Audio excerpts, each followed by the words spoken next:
Et je vous dis à tous, merci d'être là encore une fois ce matin. C'est toujours un plaisir de voir qu'il y a des gens qui sont intéressés à écouter ce que j'ai à dire pour la parole de Dieu. Pour moi, c'est un privilège d'être là aussi parce que je vous parle de ce qui me passionne. Ok, c'est vraiment quelque chose qui me passionne et qui vient me chercher au plus haut point. Ce matin, je vais vous entretenir avec une petite histoire qui est arrivée dans l'Ancien Testament. Vous savez qu'il y a un Nouveau Testament, un Ancien Testament. Là, on est dans l'Ancien Testament. Ok. Jésus va se servir de cette chose-là qui est arrivée dans l'Ancien Testament pour le transposer dans le Nouveau Testament pour enseigner quelqu'un comment faire pour avoir la vie éternelle après sa mort et comment faire pour être né de nouveau. Ok? Cette histoire-là se passe juste un peu de temps après que Dieu ait fait sortir les Juifs du pays d'Égypte. Vous savez, c'est de ça qu'on a parlé la semaine passée. Puis, ça se passe pas tellement longtemps après. Ok, c'est une histoire vraie, bien entendu. Écoutez, c'est une histoire vraie qui se passe dans le désert, alors que le peuple juif marchait dans le désert. Vous savez qu'ils ont marché 40 ans dans le désert, hein? Et là, ils étaient en train de contourner un pays qui s'appelle Édom. On peut lire cette histoire-là dans l'Ancien Testament, comme je vous ai dit, dans le livre de Nombres, au chapitre 21, et le verset 4 à 9. 6 petits versets remplis de vérité.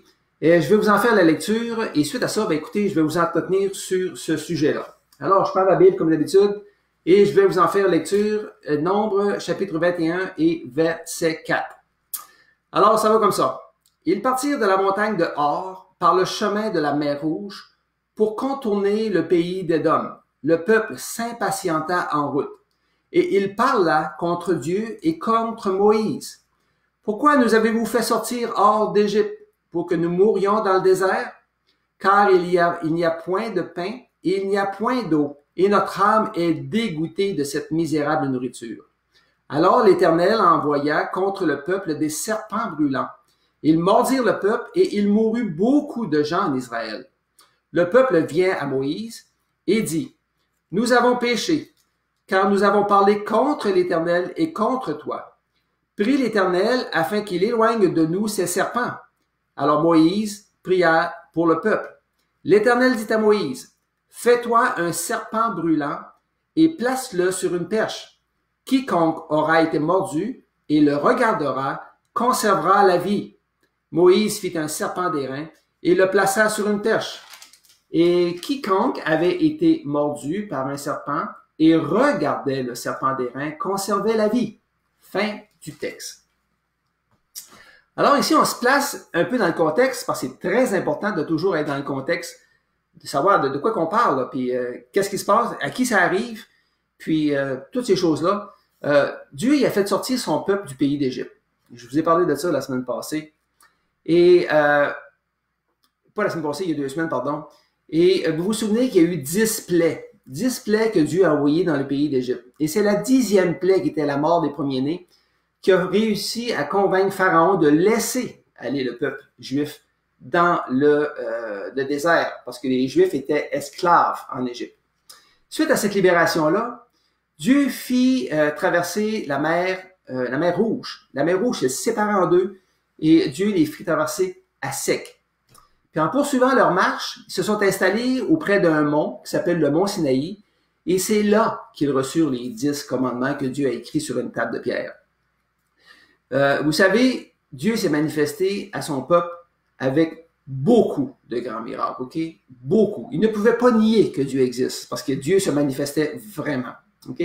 Et après ce temps-là, ce fut une longue marche dans le désert. Pour faire une histoire courte, on voit ici un peuple nombreux, on parle de pas 50, 60 personnes, on parle de millions de personnes qui marchent dans le désert, ok? Et ils en sont venus à oublier les bénédictions de Dieu. Les bénédictions que Dieu a faites pour eux, ok? Parce que c'était le peuple de Dieu. On voit un peuple qui s'impatiente et qui commence à murmurer contre Dieu et contre Moïse, ok? Moïse était vraiment leur chef. Pourquoi est-ce qu'il murmurait? Ok? Le verset 5, il nous le montre bien. Le peuple ici, il pense qu'il va mourir dans le désert, ok? Puis il murmure sur le fait que probablement qu'eux pensent que ça n'a pas été une bonne décision que de sortir du pays d'Égypte. Il murmurait aussi sur le fait qu'il n'y avait pas d'eau et il n'y avait pas de pain. Pourtant, ils mangeaient. Dieu leur avait promis un pays où coule le lait et le miel, et ce pays-là, il venait pas. OK? Dieu n'avait pas dit quand, mais ce pays-là, il venait pas. Alors, nous aussi, on pourrait penser qu'on mérite une vie plus intéressante, hein? Un peu comme eux, ça y est arrivé, et ça pourrait nous arriver aussi. Et croyez-moi, la société est là pour nous faire croire qu'on pourrait avoir une vie beaucoup plus intéressante. On prend un exemple, la loterie. La loterie est là pour ça. Des gens espèrent avoir une vie meilleure en gagnant. Il y a les publicités. Les publicités, ils font quoi? Ils mettent l'accent sur « tu as besoin de ça pour avoir une meilleure vie ». Une petite crème qui va te garder jeune plus longtemps. Si tu n'as pas ça, tu vas vieillir bien trop vite. C'est un peu comme ça que ça se passe au niveau de nos vies aussi. Pourtant, si on revient au peuple juif, Dieu les nourrissait chaque jour en leur donnant la manne. Il en avait assez pour se rassasier chaque jour. Imaginez qu'à chaque jour, vous ouvrez votre garde-manger et il y a toujours quelque chose pour la journée qui est prêt dans votre garde-manger. Pas besoin de faire l'épicerie, tout apparaît automatiquement. Ça ferait une bonne différence sur votre budget, n'est-ce pas? Puis ça ferait une bonne différence sur vos tâches. Mais bon, les Juifs disaient que leur âme était dégoûtée de cette misérable nourriture. De quelle nourriture qu'on parle ici? On parle de la manne, bien entendu. OK? Je peux imaginer que 3 fois par jour, manger la même chose pendant 40 ans, peut-être que j'aurais fait la même chose moi aussi, là. OK? Je les blâme pas, là. Manger de la manne 3 fois par jour, parce que c'est eux, ils mangeaient que ça. Il n'y avait pas besoin de la faire, ça apparaissait tout seul. Ils allaient la récolter, la ramasser, puis il y en avait assez tout le temps. OK? Si on se réfère à leur sortie d'Égypte, Dieu a fait de grandes choses pour son peuple. Je vous en ai parlé un petit peu tantôt. Vous avez vu, on a parlé des plaies d'Égypte. Ils ont vu la mer Rouge carrément séparée en deux. Puis ils l'ont vu aussi une fois qu'ils ont passé, ils ont vu la mer se refermer sur les Égyptiens qui étaient en train de les poursuivre. Dieu les protégeait tout le temps. Ils n'avaient pas besoin de travailler pour se nourrir. Dieu leur donnait la manne, comme je vous ai expliqué, et cette manne-là est en quantité suffisante. Okay? Ça nous démontre bien qu'on peut oublier les bénédictions que Dieu nous donne dans nos vies et qu'on peut finir par voir seulement que le côté négatif des choses. On devient impatient, nous aussi, des fois, vous savez. Et nous aussi, des fois, on se met à murmurer tout simplement. OK? Alors, qu'est-ce qui se passa? La colère de Dieu s'est enflammée, OK, contre son peuple, parce qu'il bougonnait, dans des mots simples à comprendre. Puis il envoya vers eux des serpents dans le camp. Et les serpents, ils mordaient les Juifs, puis les Juifs, ben, ils mouraient suite à cette morsure-là. OK? Puis dans la langue hébraïque, parce que le Nouveau Testament est écrit en langue hébraïque, le hébreu, la traduction du mot hébreu qui donne envoya, dans envoya des serpents, qui traduit en français là, par envoyant, c'est pas plutôt, mais c'est dans le sens de laissa aller les serpents dans le camp. C'est comme la vraie signification du mot qui est utilisé en hébreu. Puis vous savez, dans le désert, là, il y a déjà beaucoup de serpents. Naturellement, il y a déjà beaucoup de serpents. Et Dieu protégeait son peuple des serpents sans que ces derniers s'en rendent vraiment compte. C'était une bénédiction qu'on peut qualifier d'inconsciente. Dieu les protégeait. Les Juifs ne se doutaient même pas de ça, mais il y avait une protection qui était là. Il est même dit à quelque part dans les Écritures, je me souviens pas par cœur, là, que même les vêtements des Juifs dans le désert pendant 40 ans ne se sont pas usés. Comprenez-vous la bénédiction qu'ils avaient? Il n'y avait pas seulement quelques serpents lorsque Dieu laissa aller les serpents dans le camp. Là. Il y en avait vraiment beaucoup. Il y en avait vraiment beaucoup. Il y en avait suffisamment pour que les Juifs se mettent à paniquer et se rendent compte que ce fléau-là qui arrivait, c'était vraiment un jugement de Dieu. OK? Ils se sont bien rendus compte que si ça continuait comme ça, là, ben, tout le peuple allait périr dans le désert. Et c'est là qu'ils se sont repentis de leur péché. Et qu'ils ont parlé à Moïse en disant, « Nous avons péché, car nous avons parlé contre l'Éternel et contre toi. Prie l'Éternel afin qu'il éloigne de nous ces serpents. » Fin du verset. Alors, qu'est-ce qui s'est passé? Lorsque Dieu voit réellement une repentance, et c'est encore valide de nos jours, il est toujours fidèle pour pardonner le pécheur. Voilà que Dieu donne une recette pour corriger la situation, étant donné que les gens se sont repentis, que Dieu a prié pour eux, Dieu a dit oui, pas de problème, on va régler la situation. OK? puis il offre la possibilité aux Juifs de s'en sortir. Je ne veux pas, je veux juste vérifier si tout est correct. Il faut regarder ça de temps en temps. Oui, tout est correct. OK. Alors Moïse, voici la recette. La recette au verset 8 que Dieu leur donna. Dieu dit à Moïse, fais-toi un serpent brûlant et place-le sur une perche, au bout d'une perche, pour planter la perche dehors. Et quiconque aura été mordu le regardera et conservera la vie. Alors Moïse, il finit un d'eux, hein, il a là, puis il s'est fait un serpent d'airain, la Bible dit. De l'airain, c'est comme du bronze. Okay? Puis il l'accrocha au bout d'une perche, puis il planta la perche à l'extérieur. Puis il dit au peuple, celui qui aura été mordu n'a qu'à regarder le serpent. N'a qu'à regarder le serpent, pensez-y, et il conservera la vie. Moi, je pense que les Juifs ont dû demeurer un peu perplexes, parce que moi, j'aurais resté perplexe en tout cas. Pourquoi pas un médicament, comme on est habitué, ou une petite potion?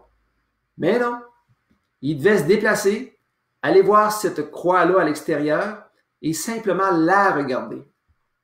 Au-delà d'efforts physiques, là, ça leur demandait aussi un grand effort sur eux-mêmes, de dire « OK, je le fais ».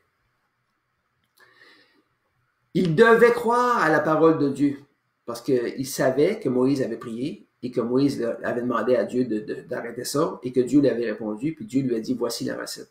Ils ont dû croire en action. Ça veut dire qu'ils n'ont pas eu juste la foi. Ils ont eu une foi où est-ce qu'il fallait qu'ils réagissent à cette foi-là. Okay?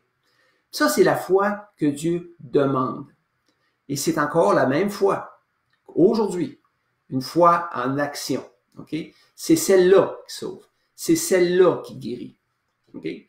Si vous remarquez, le fait d'aller voir la croix ou d'aller voir la perche avec le serpent d'airain sur le dessus, c'est un geste qui est individuel.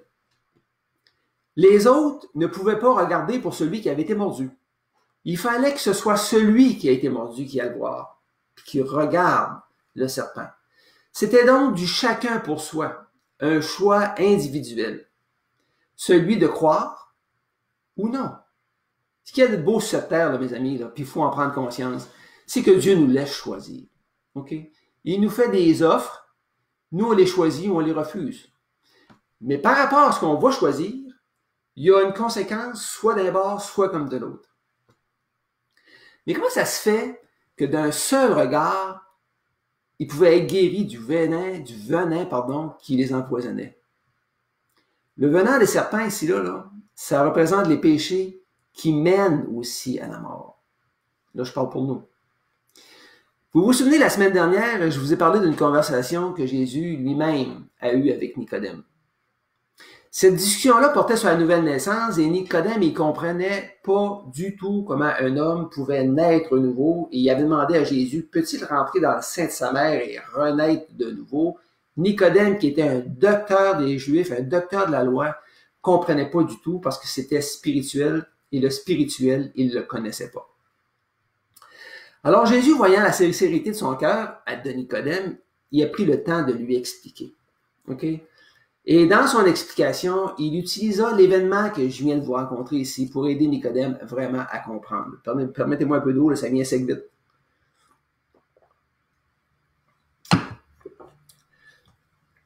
Et ça l'a aidé Nicodème à comprendre. À ce temps-là, maintenant, là, tout de suite, on va se transporter dans le Nouveau Testament. On va aller voir comment ça que Dieu a utilisé cette histoire-là qui était dans le passé, qui est arrivée plus que 1000 ans avant.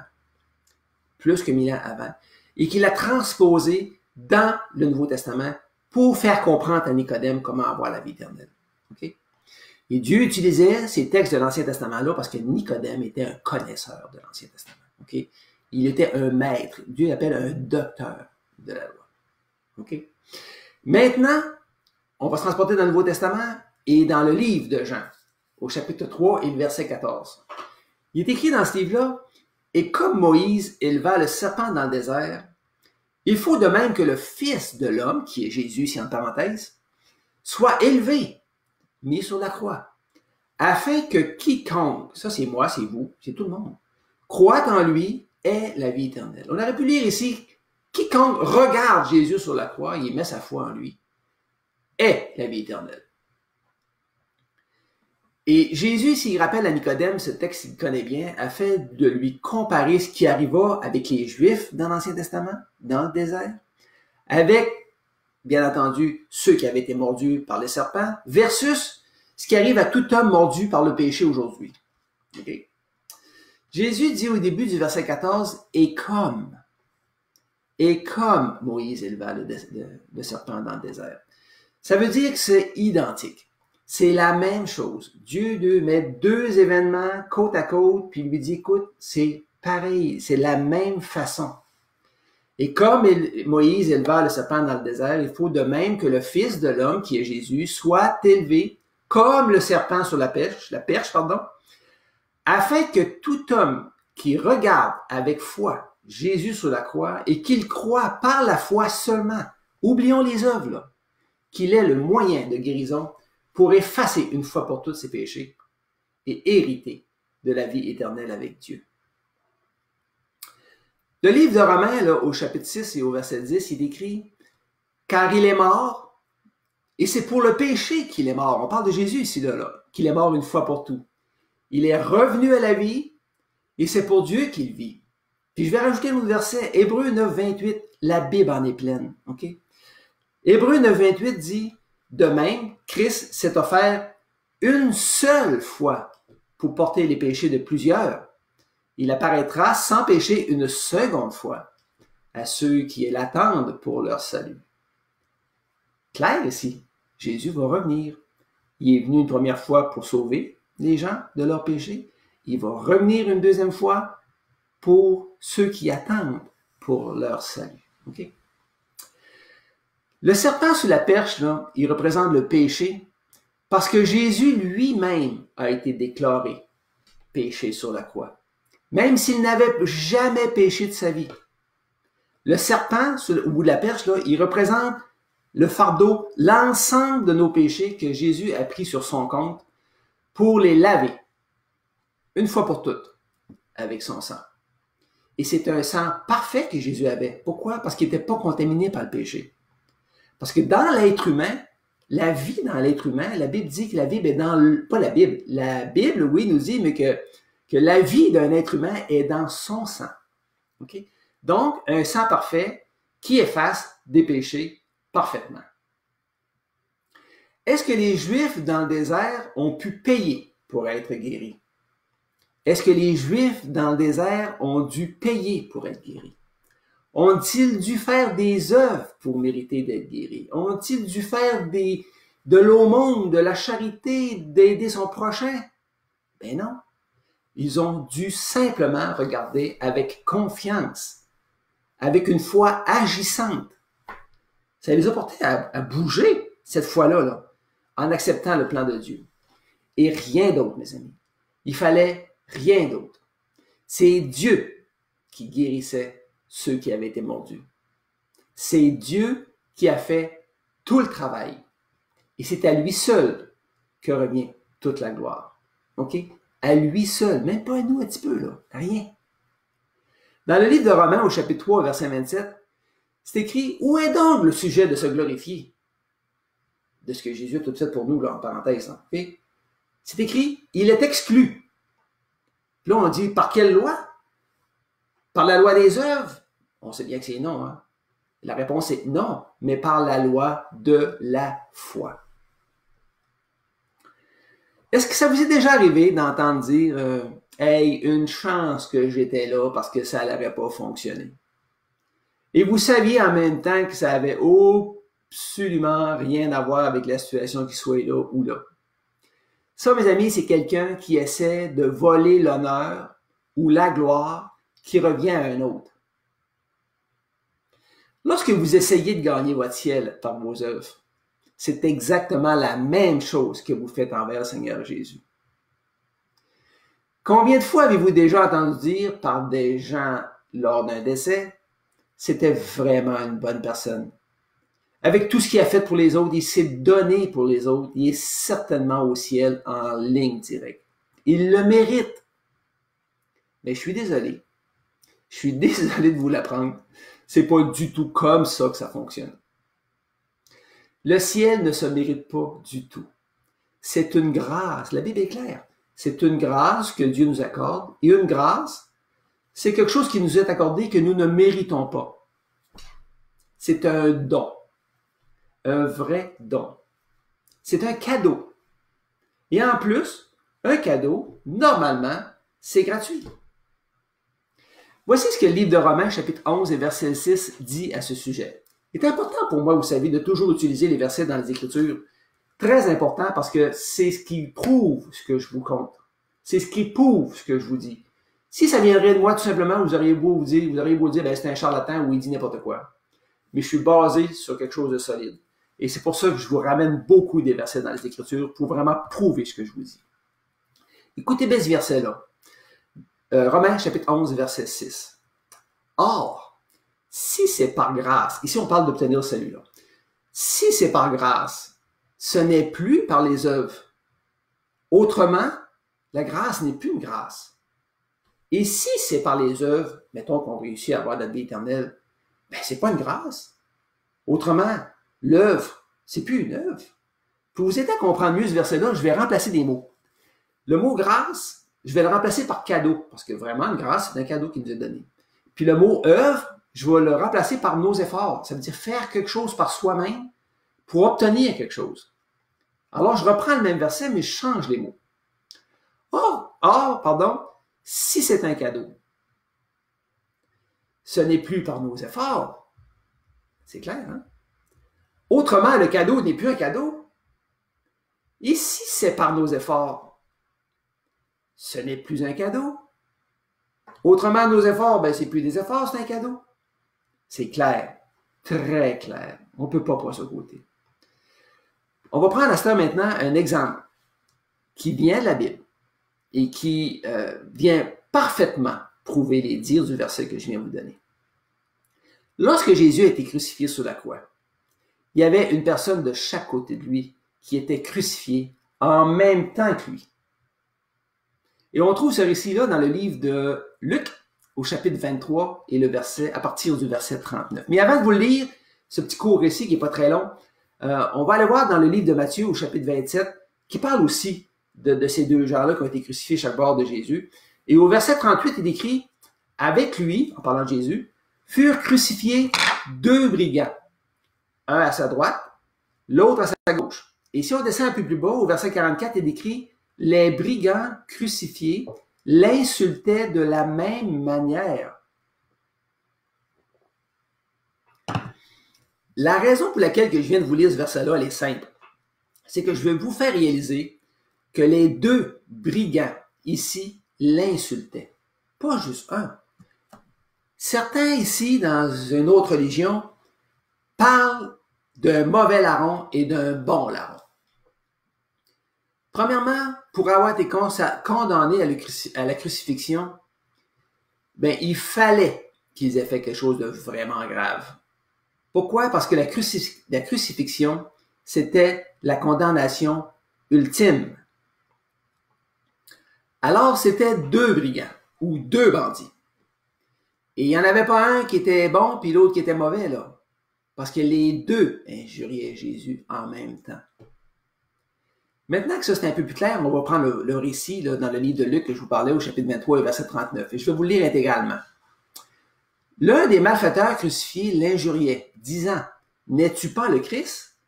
Sauve-toi toi-même et sauve-nous. » Mais l'autre le reprenait et il disait, « Ne crains-tu pas Dieu, toi qui subis la même condamnation? Pour nous, c'est justice que nous recevons ce qu'ont mérité nos crimes.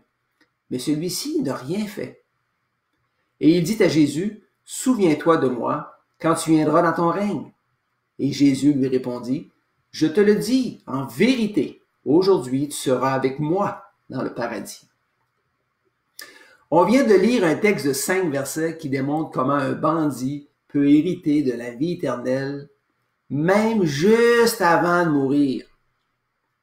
On parlait d'heures, là. Quelques heures avant de mourir. En l'espace de quelques minutes, le brigand, il part de brigand, son statut, là, il part de brigand à enfant de Dieu, sauvé par la grâce, et il est attaché à la croix. Est-ce qu'il le méritait vraiment? à peu près 100% des réponses, ça va être « Ben non, c'est un bandit. » Ben vous avez bien raison. C'est pour ça que Dieu appelle ça une grâce. C'est une grâce que Dieu lui accorde à cause de sa foi en Jésus. Juste ça. Au début du récit, on voit l'un des deux malfacteurs qui vraiment y insultait Jésus, comme tout le monde était en train de le faire, ok? Puis il disait dans un français facile à comprendre, là, si tu es vraiment Jésus, le Fils de Dieu, là, ben descends de la croix puis emmène-nous avec toi pour nous sauver de ce châtiment-là. La situation était tendue parce que les insultes, ça venait de tous côtés et elle était destinée à Jésus seul. Même les bandits étaient de la partie. Avez-vous remarqué qu'il n'y a personne qui a insulté les bandits?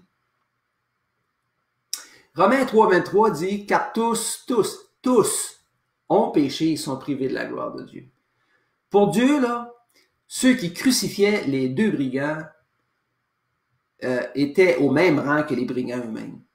OK? Tout le monde était sur le même rang. Il y avait juste Jésus qui était à part. Puis à un moment donné, il y a un des deux bandits qui s'est mis à réfléchir au-dedans de lui, puis il s'est mis à réaliser qui était vraiment Jésus. Il a commencé à comprendre l'injustice que Jésus vivait sur cette croix, et il s'est lui-même remis en question. Il faut dire que peu de temps avant, il avait entendu dire Jésus au verset 23. Jésus avait dit quelque chose au verset 23, puis il avait dit « Père, pardonne-leur, car ils ne savent ce qu'ils font. » D'abord, à mon avis, et je suis pas mal certain, c'est que la prière de Jésus, ça va être un témoignage puissant. Il s'en est souvenu. Alors que l'on sait que lui aussi, il injuriait Jésus. OK? Puis il va être ébranlé par cette prière. Puis il va comprendre vraiment qui est installé sur la croix qu'il voisine. Pendant que l'un des deux bandits l'insultait, l'autre, il reprenait. Il s'est comme avancé, il n'a pas eu le choix parce que il s'est avancé. Puis il a dit, ne crains-tu pas Dieu? Il parlait à l'autre bandit, là. Ne crains-tu pas Dieu, toi qui subis la même condamnation? Ne crains-tu pas Dieu? Ici, cette parole-là, là, ça cache une grande peur. Okay? Ce brigand a compris que Dieu était réellement présent parce que Jésus était 100% Dieu et 100% homme. C'était un mystère. Je ne sais pas comment ça pouvait se faire. Qu'il maîtrisait parfaitement la situation et que c'était sa volonté qui s'accomplissait présentement et qu'il était un juge incorruptible. Jésus ne change pas d'idée. La suite nous dit que ce brigand-là disait à celui-là qui l'insultait de l'autre côté, « Pour nous, c'est justice, car nous recevons ce qu'ont mérité nos crimes. » Alors ce brigand vient de déclarer qu'il était coupable. Okay? Nous autres, on est coupables, mais pas lui. Il est pécheur.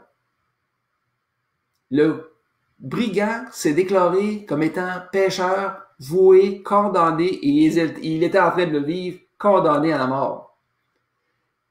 Le salaire de ses crimes, c'était la mort physique. Et que le salaire de ses péchés était la mort spirituelle, une mort sans Dieu, coupure de Dieu. C'est très rare que quelqu'un s'avoue coupable d'une faute ou d'un péché. C'est extrêmement rare. L'être humain aime beaucoup plus se justifier, il y a beaucoup plus cette facilité-là de se justifier devant une situation avec laquelle il est coupable. Celui qui chicane dit tout le temps que c'est la faute de l'autre. Il dit tout le temps que c'est l'autre qui a commencé. Et on le voit dès les enfants. Qui a fait ça? Les enfants disent, c'est lui. C'est lui qui a commencé. L'adultère, il dit quoi? Ben, ma femme ou mon mari ne me comprend pas. Le menteur, il dit toujours, ben, écoute, c'est pas si grave que ça. Même Adam, lorsque Dieu lui demandait, qui t'a appris que tu étais nu? Est-ce que tu as mangé de l'arbre que je t'avais défendu de manger? Et tout de suite, Adam a dit, c'est à cause de la femme que tu as mise auprès de moi. Vous savez, on ne changera pas le monde, mes amis, ça je peux vous le dire, OK? On ne changera pas le monde. Ce brigand a reconnu qui était Jésus. Et il a reconnu que lui-même était un pécheur perdu voué à l'enfer. Et après, Ce bandit, qu'est-ce qu'il a dit en parlant de Jésus? Il a dit, celui-ci n'a rien fait de mal. Pourtant, il subit la même condamnation que nous. Là. Pour les deux brigands, les délits portés contre eux pouvaient être soit des vols, soit des meurtres, peut-être des viols, peut-être de la fraude. On ne le sait pas, c'est pas écrit. Mais on sait que c'était suffisant pour leur donner cette condamnation-là. Et pour Jésus, on n'a même pas pu retenir contre lui une petite fraude. Même les faux témoins n'ont même pas été capables, parce qu'il y en a qui ont essayé par des faux témoins de le condamner, mais ils n'ont même pas été capables de se mettre d'accord pour trouver une seule faute. Même le tribunal juif qu'on appelle le Sanhédrin dans les Écritures n'a rien trouvé d'autre. Même le tribunal romain qui dominait les Juifs à cette époque, ils n'ont rien trouvé pour condamner Jésus. Et pourtant, Jésus est crucifié. Il est crucifié parce qu'il est le roi du peuple juif. Il est le Fils de Dieu. C'était un roi qui était reconnu de tous. Même Nicodème, le chef des Juifs, a dit, « Nous savons que tu es un docteur venu de Dieu. » Mais il fut aussi un roi rejeté, parce que les Juifs ne voulaient pas ce roi-là. Et c'est là qu'arrive la grande demande par le brigand repentant. « Souviens-toi de moi quand tu viendras dans ton règne. » Parce que Dieu, Jésus, va revenir, mes amis. Il va revenir pour régner. Il va revenir pour régner, la Bible dit, pendant une période de 1000 ans sur cette terre. Ils appellent ça le millénium. Donc, ceux qui pensent que la terre va se détruire là, ben, vous êtes dans le champ. Je suis désolé de vous le dire, vous êtes dans le champ parce que la Bible, elle doit faire, pas la Bible, mais la terre, elle doit faire un autre 1000 ans. OK? Puis Jésus va être là. C'est sûr que Jésus va restaurer les choses, mais la terre est là pour un petit bout encore, ça, je peux vous le garantir. Quand il a dit « Souviens-toi de moi quand tu viendras dans ton règne », là, c'est la preuve que ce brigand-là avait déjà entendu parler de Jésus dans le temps. Peut-être qu'il était déjà là lorsque Jésus a fait des discours. Okay? Par ce verset-là, c'est impossible de dire que ce brigand-là ne connaissait pas Jésus, ne connaissait pas qui était Jésus surtout. Ce brigand-là, lui, il a tout simplement demandé « Sauve-moi ». Il a juste demandé « Souviens-toi de moi ». Ça veut dire la même chose. « Sauve-moi ».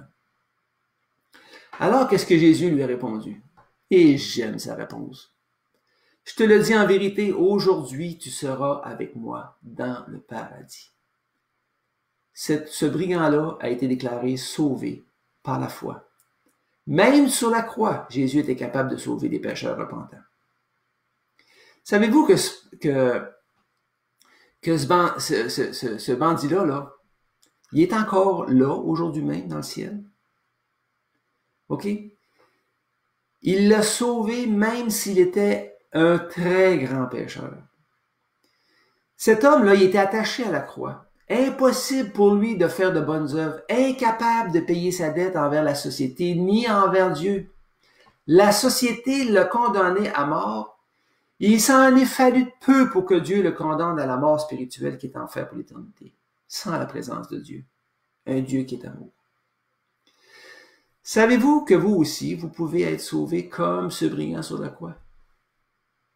Il faut passer par les mêmes étapes. Pas obligé d'être sur la croix physique, bien entendu, là, OK? C'est clair, là. OK? Il faut reconnaître, premièrement, qui nous sommes. Des pécheurs, mes amis. Nous sommes des pécheurs. Et en plus, nous sommes des pécheurs perdus, voués à l'enfer. Ensuite, il faut réaliser que Jésus est le seul qui peut nous sauver de cette mort spirituelle, et ce, par son sang versé sur la croix, un sang parfait qui efface les péchés. Finalement, il faut accepter par la foi sans les œuvres. Je suis tannant avec ça, mais c'est ça qu'il faut que je vous dise. Sans les œuvres, ce qu'il a fait pour vous en lui donnant votre vie. Hein? Il faut accepter par la foi ce qu'il a fait pour nous. Et puis le résultat, c'est qu'on lui donne notre vie. Pour moi, j'ai fait ça le 9 septembre 1994. C'est là que j'ai réglé ça. Après avoir compris dans l'état dans lequel j'étais, personnellement, je me suis repenti et je lui ai donné ma vie. Ça fait maintenant 26 ans. Et je peux vous dire, après ce temps, c'est la meilleure décision que j'ai prise toute ma vie. Euh, je vais vous raconter une petite histoire qui m'est arrivée personnellement. Et je vois que mon frère est connecté, puis il était impliqué là-dedans. OK?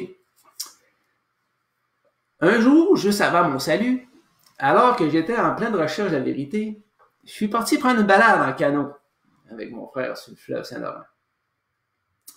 Le fleuve était calme comme une ville, OK? J'avais un chalet à Pointe et à la pointe de Rivière-du-Loup et nous sommes allés prendre une balade en canot. Alors, on s'est éloigné pas mal du rivage, OK? Puis tout allait bien. On vivait vraiment un beau moment, là, OK? Après un certain temps, on était tout de même rendus assez loin, on décide, comme un accord, de tourner de bord puis de revenir au rivage, OK? Puis, après avoir fait demi-tour, et on était en route vers le rivage, mon frère m'a posé une question. Mon frère était assis en arrière de moi, OK? Il m'a posé une question que j'ai pas compris, que j'ai pas bien compris. Pas capable de lui répondre, j'ai mis ma rame en travers sur le canot, je me suis tourné de bord, puis je lui ai demandé c'était quoi sa question. Puis après lui avoir répondu, écoutez, je me souviens pas c'était quoi la question, là. Mais après lui avoir répondu, je me suis retourné pour continuer à ramer, pour continuer à s'en aller vers le bord. Mais en me retournant, le canot, il s'est mis à vaciller d'un bord puis de l'autre. Puis soudainement, sans jamais rien voir venir, on a chaviré. On s'est retrouvé dans l'eau qui, pour moi, personnellement, là, était glaciale. OK? L'eau du fleuve, vous savez, ça devient jamais chaud. OK? Et on était le 21 août 1994. Une fois dans l'eau, ça a pris 5 à 10 secondes avant qu'on puisse commencer à vouloir se parler. Parce que l'eau était tellement froide qu'on était comme saisis et on navrait, là, comprenez-vous? Puis une chance qu'on avait nos ceintures. Puis après avoir pris conscience de la situation, après avoir jasé un petit peu, là, ben écoutez, on a essayé de remettre le canot hors de l'eau pour essayer de retourner au bord. Ça se fait, mais c'est une technique que moi et mon frère, on ne connaissait pas. OK? On la connaissait pas. On a essayé autant comme autant. Puis là, à un moment donné, on en est venu à prendre la décision que, écoute, plutôt que de se brûler, on va retourner au bord à la nage en traînant le canot qui flottait à mi-eau, là. Il était juste en surface. Alors, on était tout de même assez loin du bord. Puis après quelques minutes d'effort, ben, mon corps, il souffrait pas trop du froid, OK? Mais ça n'a pas duré. Plus ça allait, plus le froid me saisissait doucement par le cou. Dans l'arrière de ma ceinture, l'eau venait flacoter là, puis ça... Moi, je suis frileux de nature, hein? Puis ça me glaçait. Mon frère était juste devant moi, puis il voyait bien que j'avais les lèvres qui commençaient à bleuvir tranquillement, tu sais, puis il me demandait régulièrement « ça va, ça va ». Puis moi, je répondais « ça va », mais sincèrement, j'étais pas sûr vraiment, là, OK? Puis à un moment donné, j'étais plus certain. Je suis venu à un point, là, où est-ce que j'ai commencé à m'interroger. Pour moi, je suis pas capable de manger au bord. Puis mes mouvements commençaient à être lents par l'engourdissement, puis j'étais comme frigorifié, OK? Alors que j'étais en pleine réflexion, et que je voyais mon épouse puis mes enfants sur le bord de la mer, sur le bord de la plage, OK, qui était tout de même assez loin. Je me suis dit, je pense que je suis pas bon pour me prendre. Parce que je sentais à l'intérieur, c'est des choses qu'on sent, ça, que j'arrivais au bout de mes capacités physiques, OK? Puis, à un moment donné, je me suis dit, puis je suis vraiment sérieux avec ce que je vous dis là, je donnerais tout ce que j'ai pour sortir de site. Et en même temps, il y a une pensée qui m'est venue à l'esprit. Vous savez, Dieu me cherchait. Je me suis dit à moi-même, tu serais prêt à donner tout ce que tu as pour conserver ta vie physique, qui de toute façon va finir par mourir un jour. Et Jésus t'offre gratuitement la vie éternelle parce que lui est mort à ta place pour que tu puisses l'avoir gratuitement sans être vraiment obligé de donner tout ce que tu possèdes. À ce moment précis, on a vu les polices arriver. On a vu les polices, un char de police avec les flashs, arriver sur le bord de la mer. Puis, pour faire une histoire courte, il y a quelqu'un qui nous cherchait avec une petite embarcation pneumatique. À mon arrivée à l'hôpital, le médecin m'a dit qu'1 degré de moins au niveau de mon corps et j'aurais commencé à perdre conscience. Et j'aurais probablement laissé ma peau. OK? Parce qu'on était encore, à mon avis, on était encore trop loin du bord. À partir de là, j'ai vraiment pris la situation de mon salut personnel vraiment au sérieux. Parce que je venais de saisir quelque chose, là. c'était gratis. 2 ou 3 semaines plus tard, je lui donnais ma vie, sachant que ce qu'il dit est vrai. Ça, c'est la foi aussi. Et que tout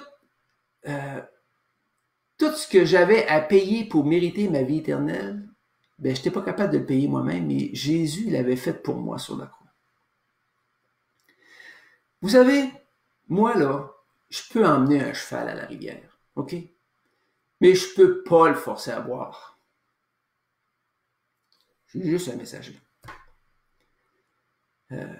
Puis c'est certain que je vous aime assez pour prendre le temps de m'arrêter et de vous le dire sur Internet, OK?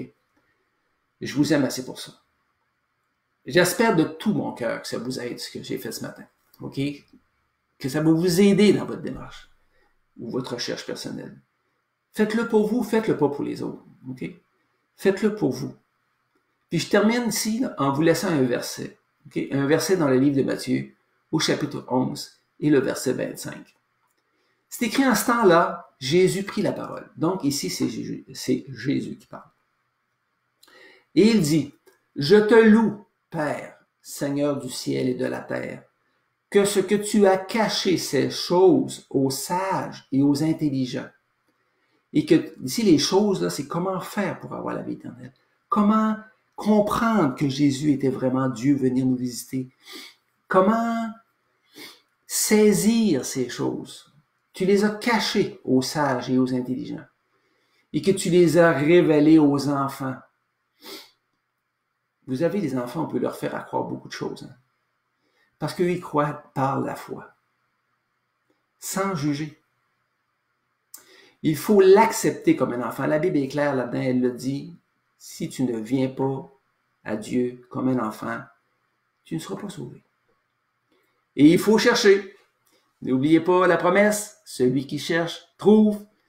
Matthieu chapitre 7 et verset 7. Moi, matin, je vous remercie d'avoir été là ce matin. Si le cœur vous en dit, là, c'est la première fois que je vous le demande. Là. Il y a un petit bouton partager dans le bas de votre écran. Là.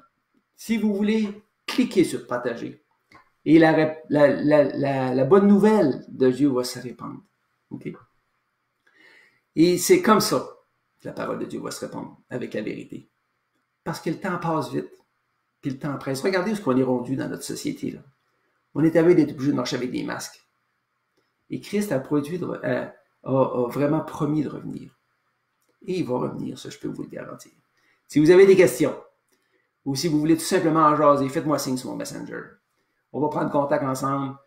Ça va me faire plaisir de vous aider à cheminer dans votre vie éternelle. Moi, je vous salue.